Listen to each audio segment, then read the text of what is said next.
Boom. Ito guys, Yamaha XSR 155. So yun guys, no. Yung motor na ito, retro cafe racer 155cc. So isa to sa mga pang kung gusto mong gumawa po. Ito yung motor na yun guys. So this is in matte black color. Bali, may-ari ng motor na ito is yung kapatid ko, which is si Brian Mansan. Shoutout sa iyo, brother. Maraming salamat sa pagpapahiram ng unit. Para na may experience na din since ako kasi talaga is more on scooter ako eh. So ito, manual yan. And second hand na to guys. Year model nito is 2022. So mamaya test ride natin yan.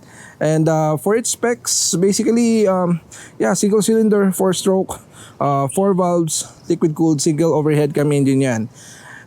Max power nito is nagpo-produce siya ng 19 horsepower at 10,000 RPM. Maximum torque, 14.7 Newton meters at 8,500 RPM. So, liquid cooled na rin yan as you can see. And meron siya radiator. Liquid cooled and powered by VVA for more power and less fuel. And then, pagdating naman sa kanyang tangke, nakita nyo dito, ito yung isa sa mga highlights ng motor na to since ito yung nagpapamukhang big bike sa kanya. So yung tangke nito, fuel tank capacity is 10 liters. Disc brakes, harap at likod. Wala naman siyang ABS pero yun nga, disc brake siya. Ito isa rin to sa mga highlights ng XSR. Ito rin ang isa sa mga gusto kong feature dito kasi ito is upside down port.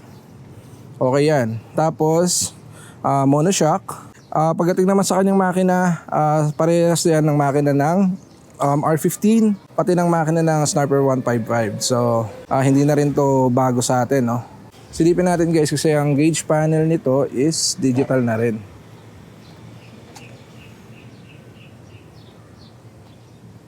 Yan. Hindi ko alam kung kita dito, pero yun, ito siya. Digital ang gauge panel niya. Motor na to, tinakbo lang ito is around 2,700, ganyan. Ang SRP nito sa ngayon is 182,000 pesos and nabili lang yan ng kapatid ko ng less than 120. So good catch na rin to. And hindi pa naman siya laspag na laspag, maganda pa naman yung makina. Samahan nyo ako guys, ano pa bang gagawin natin? Test ride na natin to. First time ko ulit makapag-try ng manual na motor. So test drive muna natin, no? May experience din natin yung pagbumaneho ng manual. So let's go.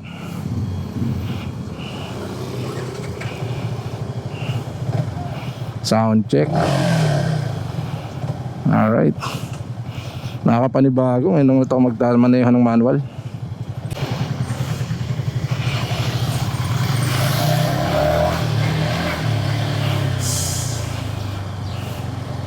Mga truck pa pala rito. Ngayon, nalilibago pa ako sa shifting.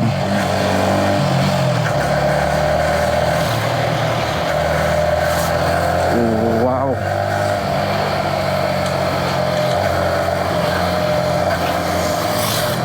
Ganda. Maganda siya manakbo guys, smooth lang. Tapos ito, pag tumatakbo siya ng mabilis, magaan talaga. Tsaka yun nga, magkaganda dito sa motor na to is very nimble siya guys. Yung mukha lang siyang mabigat tignan kasi mukha nga siyang big bike since ang pinagkuhaan ng design nito is from the Yamaha XSR 700. So ito yung parang baby version. So ito na, try na natin. Taro tayo ng konti.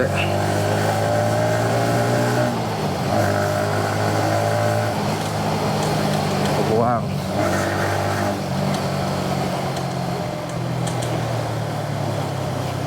Malakas tong motor na to Nakakatuwa.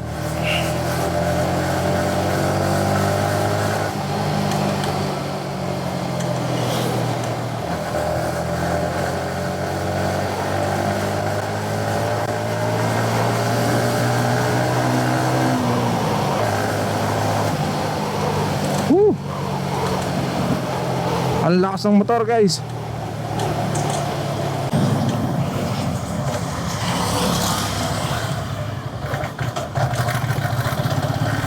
Oh, hindi ako ng shifting, sorry. Naninibago pa ako ngayon ulit ako umawak ng manual. Pero so far so good. Sarap gamitin. Totoo nga yung sabi-sabi na komportable din tong motor na to. Kasi malambot napakalambot ng ano niya guys, ng clutch. Madali siyang ipasok. Hindi siya yung tipong mahirap kapain. Kahit na medyo mapitik mo lang siya ng konti yung clutch niya, madali na siyang ilipat. Yun ang maganda sa motor na to.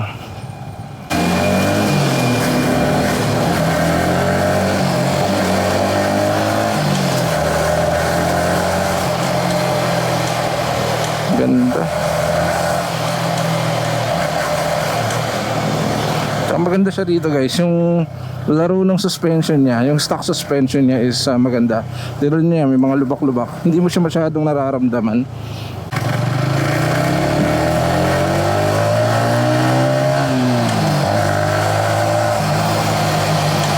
Ayun no, may power siya guys may character siya Hindi siya ganoon kabilis katulad ng kukumpara mo siya sa sniper. Para sa akin mas malakas yung hatak ng sniper Ito kasi since retro bike siya, makikita mo na swabe yung maginoo yung ano niya, maginoo yung takbo niya, pero medyo may pagkabastos. Kasi may power din talaga hindi naman siya yung tipong alanganin yung buga. Hindi, may sipa yung ano niya guys. May sipa din yung torque niya. Tapos ramdam na ramdam mo kapag nagpapalit ka ng gears. Malakas. Hindi ka rin ito bibitinin kapag mahilig ka mag-overtake. Maganda yung takbo ng motor na to. And by the way guys, nasa around 95 kilos ako. So masasabi ko na malakas talaga yung motor na to. Kasi talaga medyo mabigat din talaga ako.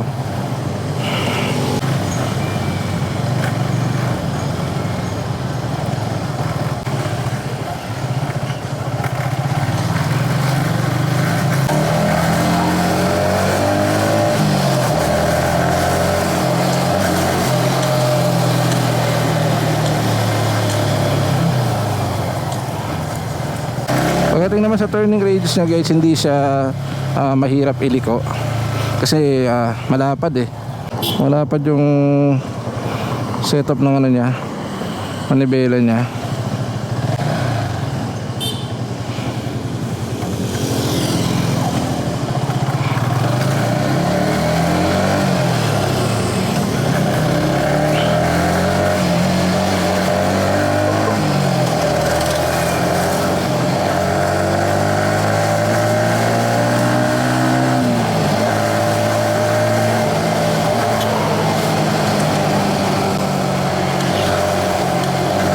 Medyo bitin yung kalsada dito guys, kaya hindi ko siya masagad. Pero ang sarap, ang lakas ng motor, ang lakas ng makina nito. Tsaka naka sleeper ano to guys, sleeper and clutch assist, kaya medyo smooth na siya kapag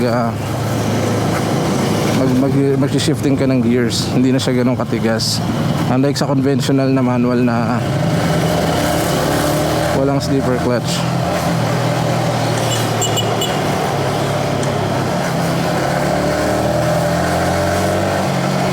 Pagdating naman doon sa vibrate, feeling ko guys normal lang yung vibrate niya Pero yung vibrate niya mararamdaman mo siya kapag mataas ka na tatakbo, pag medyo papuntang high speed ka na. Yung mid to high niya, nandoon yung ano niya, nandoon yung vibrate niya. And siguro kung ako yung may-ari nito, unang-una ko siguro kakalkalin dito or ipapalitan is yung tambucho. Kasi malakas yung makina so promising, mas feeling ko napakaganda ng tunog dito pag may tambucho. Alright, so punta naman tayo sa pros and cons. So para sa akin, ang kanyang looks. So isa ito sa pinaka-poging retro style motorcycle. Minimalist ang forma, may big bike vibe siya, since yun nga galing siya sa kuya niya, which is ang Yamaha XSR 700. Another pros din sa motor na ito is yung kanyang performance and power. So for me, masabi ko na malakas yung performance nito, tsaka medyo maganda, actually refined refine yung makina niya. Lightweight na siya in the sense na magaan siya manakbo. Stable yung tindig ng motor sa kalsada kapag tumatakbo na siya. And then, nasabi ko rin na fuel efficient yung motor na to. So, according to Yamaha, naglalaro to sa 50 to 52 km per liter, which is a good numbers. Kung gagamitin niyo siyang weekend ride bike or kahit na everyday use, maganda yung numbers na yan guys, matipid yun. And then, lastly siguro masabi ko is yung bike na to is a good base bike kung mahilig ka mag-custom build.